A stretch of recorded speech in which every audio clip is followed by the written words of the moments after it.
The notion that Israel is defending itself is as absurd as the notion that the rapist is defending itself from the victim. Because Israel is the occupier. You haven't asked me. Hold on. But Excuse me, let me finish. Just let me finish. An occupier by international law definition means that they are already in an offensive posture. If they're in an offensive posture, if someone brings you to Piers Morgan, grabs you by the thing, throws you into your bathroom, yeah? You're in your bathroom, you're screaming, and they're eating food, having a good time. One day you come out of your bathroom, you try and fight one of them, who's defending who from who? Mohammed, How can you self-defend when you're occupying? Rabbi, your thoughts? Okay, I think I was trying to be very charitable, don't want to straw man Iron Man, so there may have been a broader context in which he has a stronger justification.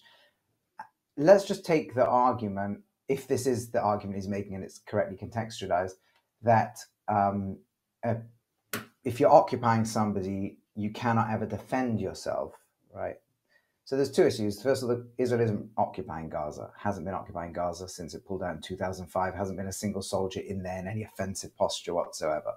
But let's suppose it was, right? Let's take Britain in Northern Ireland. It's actually British territory, but the IRA people would certainly have felt back in the 70s or 80s, this is occupied territory.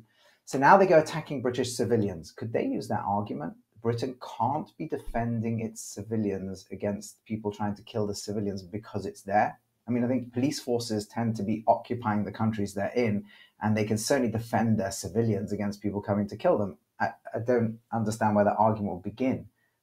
Let's take the West Bank, where Israel's much more actively in there. It hasn't given it back because it does feel it would be a threat to its existence without a proper peace deal, something we can discuss another time.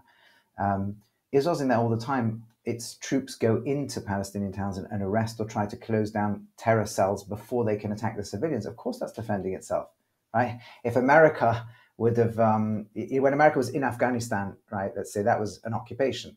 If it would have found information on a bunch of Afghanis working for Al-Qaeda who were about to go and fly planes into September 11th, it wouldn't have been defending its citizens to go and arrest them or to go and fight them.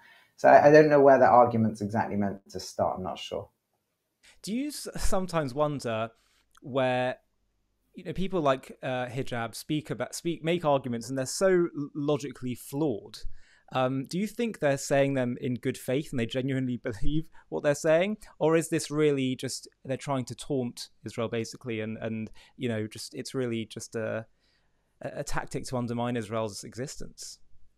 So I think a few things. Again, I don't want to comment on something where I don't know the person personally and I don't know enough about them I would always try to assume good faith, right?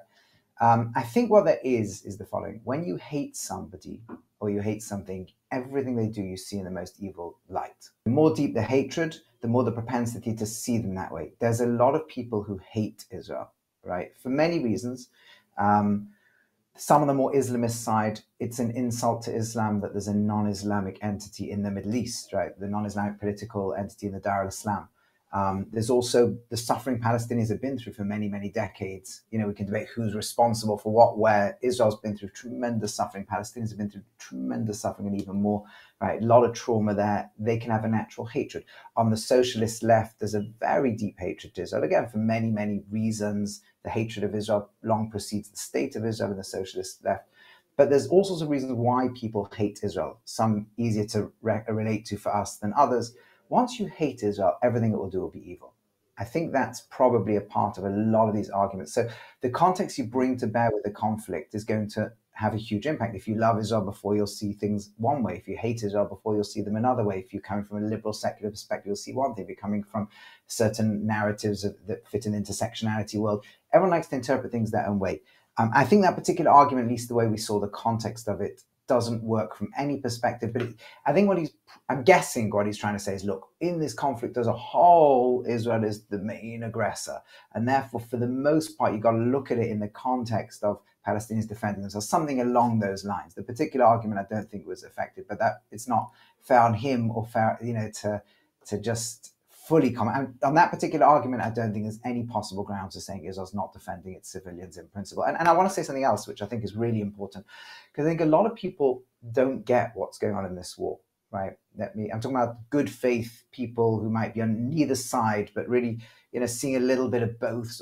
And people are like, okay, there was a horrific massacre of Israelis, 1,200 people killed. It was horrific. But look how many there've been on the other side. Like, you know, what's this about? Or is there too many civilian casualties? And these are real deep moral questions and problems.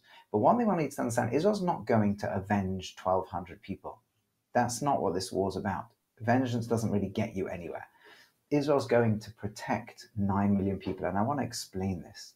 I think this is such an important point. It is absolutely a defensive war. It's a defensive war. Israel went 16 years avoiding fighting because of how much damage and how much death there could be in it.